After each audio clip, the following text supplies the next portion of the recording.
తెలుపుతూ మొన్నటి రోజున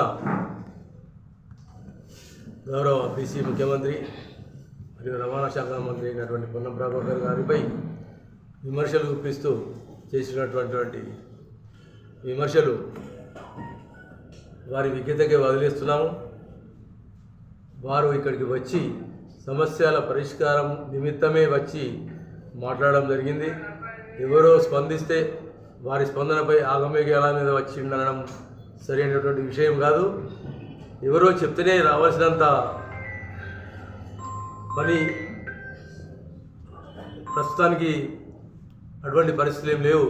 కాంగ్రెస్ ప్రభుత్వము ఎప్పుడు కానీ బీసీ, ఎస్సీ, ఎస్టీ, మైనార్టీ సంక్షేమాల కొరకే ప్రయత్నిస్తుంది.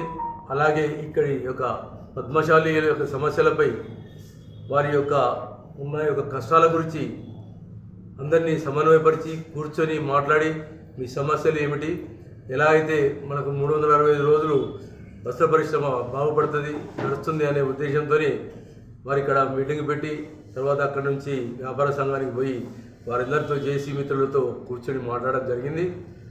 దానికి వారు అక్కడ వారి సమక్షంలోనే హైదరాబాద్ మాట్లాడి ఏదైతే జౌలి శాఖ డైరెక్టర్ గారు ఉన్నారో అల్లు వరుణ్ సింగ్ గారితో మాట్లాడి మా వాళ్ళు వస్తారు, వాళ్ళ సమస్యలు విని ఆ పరిష్కారము సులభతరమయ్యేటట్టు మార్గం అన్వేషించాలని చెప్పడం జరిగింది.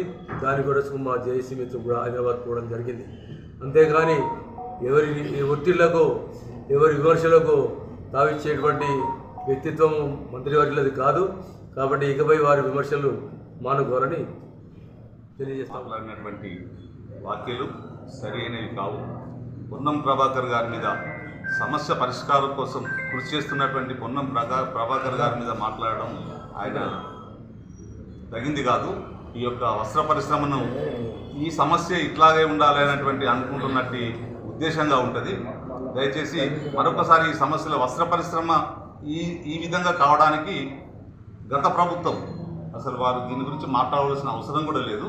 ఇప్పుడు వచ్చినటువంటి ప్రభుత్వం ఈ సమస్యను పూర్తి స్థాయిలో పరిష్కరించడానికి ఒక మంచి కార్యక్రమం తీసుకోవడం జరుగుతుంది. అందులో భాగంగానే పొన్నం ప్రభాకర్ గారు, ఆది శ్రీనివాస్ గారు మా యొక్క జేఏసీకి వచ్చి వారు చాలా విషయాలు అన్ని కూలంకషంగా చర్చించి ప్రభుత్వం ఆదుకుంటుంది, మీరు ఎలాంటి ఆందోళన చెందవలసిన అవసరం లేదు, మీరు అన్ని రూమ్స్ అన్నీ కూడా పరిశ్రమను రన్ చేయండి అని చెప్పిన తర్వాతనే మేము రన్ చేయడం జరిగింది. అందులో భాగంగానే మరునాడు ఈ టెక్స్టైల్ మేడం గారి దగ్గరికి, బీసీ గారి దగ్గరికి వెళ్ళమని చెప్పడం జరిగింది. దాదాపుగా బీసీ మేడం గారి దగ్గర మేము ఒక 30 మంది, ఇందులో అన్ని జేఏసీలో అందరూ పార్టీలు కావచ్చు, లేకపోతే అన్ని పరిశ్రమలకు సంబంధించినటువంటి ఆసాములు, కార్మికులు, యజమానులు, ఇతరత్ర అందరూ పరిశ్రమకు సంబంధించిన అందరం కూడా వెళ్ళి దాదాపు 3 గంటల సమయంలో అన్నీ చర్చించడం జరిగింది. ప్రభుత్వ ఆర్డర్లు కూడా ఇవ్వడానికి మేడం తయారీ ఉంది. పోతే ప్రభుత్వ ఆర్డర్లే కాకుండా ప్రైవేటుగా నడిచే విధంగా పవర్ లూమ్స్ ఏదైతుందో సిరిసిల్లాలో అన్ని మొత్తం ఒక క్లస్టర్ లాగా ఉంది. ఒక సిస్టమ్ తీసుకుంటే సంవత్సరానికి 40 కోట్ల మీటర్ల బట్ట ఉత్పత్తి అవుతుంది. 40 కోట్ల మీటర్ల బట్ట ఉత్పత్తి మీరు రన్ చేసే విధంగా, నడిచే విధంగా ఏమేమి కార్యక్రమం చేయాలి, ఎట్లా ఉండాలి, ఏమైతే మీరు నడుస్తాయని చెప్పేసి మాతో చర్చించడం జరిగింది. దానికి మేము కొన్ని విజ్ఞప్తులు చేశాము. ప్రైవేట్ దానికి కొంత సబ్సిడీ ఇస్తే బాగుంటుంది ఆర్డర్లతో పాటు అని చెప్పానంటే ఆమె సానుకూలంగా స్పందించి ఇది తప్పనిసరిగా చేద్దామని చెప్పింది. అలాగే అక్కడ సమావేశం అయిన తర్వాత మేము ఈ విషయాలని కరీంనగర్ వచ్చి పొన్నం ప్రభాకర్ గారితో చెప్పడం జరిగింది. వారు కూడా ఈ చెప్పిన విషయాలను వారు చెప్పిన తర్వాత సరే తప్పనిసరిగా చేద్దాము, ప్రభుత్వంతో చర్చించి తప్పనిసరిగా మొత్తం పరిశ్రమ నడిచే విధంగా కృషి చేస్తానని చెప్పడం జరిగింది. పెండింగ్ బకాయిలు దాదాపు 100 నుంచి 150 కోట్లు ఈ 2-3 రోజులు వేయడానికి వారు ఆల్రెడీ సిద్ధమైనారు. కాకపోతే బ్యాంకులు బంద్, 3-4 రోజుల నుంచి రంజాన్ రావడం బంద్, శ్రీరామ నవమి లోపల బకాయిలు పెండింగ్ బకాయిలు చెల్లించడానికి వాళ్ళు కార్యాచరణ రూపొందిస్తున్నారు. తప్పనిసరి వస్తే దయచేసి తోట ఆగయ్య గారు కానీ, బీఆర్ఎస్ నాయకులు కానీ, ఇతరత్ర పార్టీ నాయకులు కానీ వాళ్ళు చేసింది ఏమీ లేదు. బీజేపీ ప్రభుత్వం అయితే వాళ్ళు ఆల్రెడీ బండలు వేస్తూ ఉన్నారు. పరిశ్రమకు సంబంధించినటువంటి చాలా కార్యక్రమాలు, తోడ్పాటుకు అయ్యేటువంటి కార్యక్రమాలు రద్దు చేసింది. వారు ఆ దిశగా ఆలోచించాలి అక్కడ నుంచి వెళ్ళి తోడ్పాటు కోసం. కానీ బీఆర్ఎస్ ప్రభుత్వం వారే నష్టం చేసి వారే మాట్లాడడం సమంజసం కాదు, ఇది మానుకోవాలని చెప్పనేసి కోరుతాం. నూతన తెలుగు సంవత్సర శుభాకాంక్షలు తెలియజేస్తూ బీఆర్ఎస్ పార్టీ జిల్లా అధ్యక్షులు తోట ఆగయ్య గారు మొన్నటి రోజు విలేకరుల సమావేశం ఏర్పాటు చేసి పొన్నం ప్రభాకర్ గారి పర్యటన పైన నేత పరిశ్రమకు సంబంధించినటువంటి విషయం పైన మాట్లాడినటువంటి విషయాలను ఈరోజు పత్రిక ముఖంగా మరియు విలేకరుల media and electronic and print media ముఖంగా మళ్ళీ వాటికి సంబంధించినటువంటి వివరాలు కొన్ని చెప్పి వారికి ఏమాత్రం విజ్ఞత ఉన్నది అనే విషయాన్ని తెలియపరచడానికి ఇప్పుడు కూర్చోవడం జరిగింది.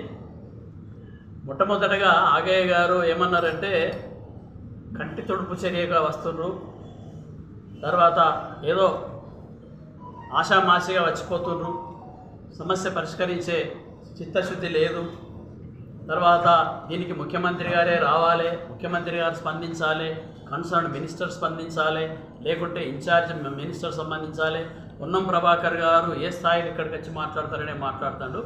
అసలు ఆయన ఒక సీనియర్ రాజకీయ కార్యకర్తగా పరిణతి చెందిన ఇదివరకు అందరూ అనుకున్నారు, కానీ ఏమాత్రం రాజకీయ పరిణతి చెందలేదు అని మొన్నటి మాటలను బట్టి తెలుస్తా ఉంది. పొన్నం ప్రభాకర్ గారు ఈ జిల్లాకు సంబంధించిన ముద్దుబిడ్డ, కరీంనగర్ జిల్లా బీసీ ముద్దుబిడ్డ. ఆయన బీసీ సంక్షేమ శాఖ మంత్రిగా ఉన్నారు. బీసీ సంక్షేమ శాఖ మంత్రి నేతకు సంబంధించినటువంటి అంటే మన నేత పరిశ్రమకు సంబంధించినటువంటి నిధులన్నీ కూడా ఇప్పుడు ఈ వస్త్ర పరిశ్రమ ఏదైతే ఉత్పత్తి చేసి ప్రభుత్వం తీసుకుంటుందో దానికి ఇచ్చేటువంటి నిధులన్నీ కూడా బీసీ సంక్షేమ శాఖ మంత్రిత్వ శాఖ ద్వారానే జౌళి శాఖకు వెళ్తాయనే విషయాన్ని ఆయనకు తెలియక మాట్లాడతారు, తెలియని మాటలు మాట్లాడతారు. కేవలం ఏదో ఆ మాట మనం మాట్లాడినాం కదా, ఖండించినాం కదా, విమర్శించినాం కదా అని మాట్లాడతారు. అది తప్పు.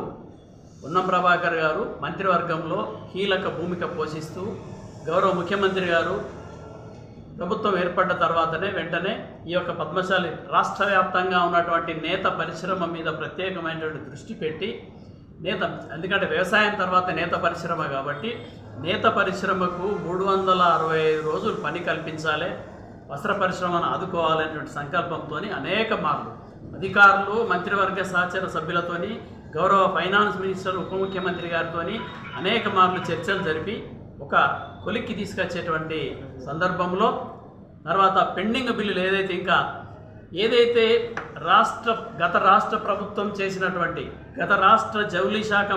రాష్ట్ర ప్రభుత్వ జౌళి శాఖ మంత్రి గారు గత ముఖ్యమంత్రి గారు చేసినటువంటి తప్పులన్నీ కూడా కప్పిపుచ్చుకోవడానికి ఈ మాటలు మాట్లాడతారు.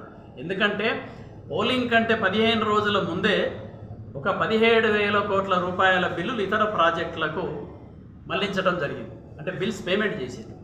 ఇదే కేటీఆర్ గారు ప్రాతినిధ్యం వహిస్తున్నటువంటి జౌళి శాఖ నిర్వర్తిస్తున్నటువంటి కేటీఆర్ ప్రాతినిధ్యం వహిస్తున్న సిరిసిల్లాలో నేత పరిశ్రమకు టోకన్లు ఇచ్చి మీకు పైసలు ఇస్తాం, మీరు మీ ఖాతాలో జమ అయితే అని చెప్పి టోకన్లు ఇచ్చి ఎగనామం పెట్టినటువంటి కేటీఆర్ గారు, టోకన్లు ఇచ్చి ఎగనామం పెట్టించినటువంటి కేసీఆర్ గారు రాష్ట్ర ముఖ్యమంత్రిగా మొట్టమొదట చేనేతర వస్త్ర ఉత్పత్తిదారులకు పద్మశాలి సమాజానికి క్షమాపణ చెప్పాలని చెప్పి తెలియజేస్తా ఉన్నాం.